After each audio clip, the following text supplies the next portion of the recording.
പ്രധാനമന്ത്രിയുടെ പ്രത്യേക സുരക്ഷാ വിഭാഗം AIG അനീഷ് സിറോഹിയുടെ നേതൃത്വത്തിലുള്ള സംഘമാണ് മെട്രോ ഉദ്ഘാടനത്തിന്റെ ഒരുക്കങ്ങളും മറ്റു കാര്യങ്ങളും പരിശോധിക്കാൻ കൊച്ചിയിൽ എത്തിയത്. 17-ന് ഉദ്ഘാടനം നിശ്ചയിച്ചിട്ടുണ്ടെങ്കിലും സമയം, സ്ഥലം ഉൾപ്പെടെയുള്ള കാര്യങ്ങളിൽ വ്യക്തത വരുത്തേണ്ടതുണ്ട്. KMRL ഉദ്ഘാടന വേദിയായി നിശ്ചയിച്ചിരിക്കുന്ന Kaloor stadium, Kalamassery saint Paul's college, Aluva സ്വകാര്യ ബസ് സ്റ്റാൻഡ് തുടങ്ങിയ സ്ഥലങ്ങൾ SPG പരിശോധിച്ചു. Rural SP AV George, KMRL അധികൃതർ തുടങ്ങിയവരും ഒപ്പമുണ്ടായിരുന്നു. പ്രദേശങ്ങളുടെ ദൃശ്യങ്ങളടക്കം സംഘം ശേഖരിച്ചിട്ടുണ്ട്.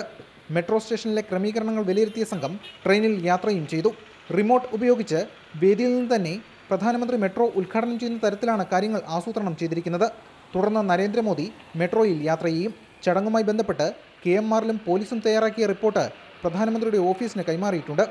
കഴിഞ്ഞ ദിവസം DGP TP സെൻകുമാർ മെട്രോയിൽ പരിശോധന നടത്തിയിരുന്നു. പ്രധാനമന്ത്രിയുടെ സുരക്ഷാ സംഘത്തിന്റെ പരിശോധനയ്ക്ക് ശേഷം മാത്രമാകും മെട്രോ ഉദ്ഘാടന വേദിയുടെ കാര്യത്തിൽ KMRL അന്തിമ തീരുമാനത്തിലെത്തുക. ക്യാമറാമാൻ ജെവിനൊപ്പം S രാഗിൻ, മാതൃഭൂമി ന്യൂസ്, കൊച്ചി.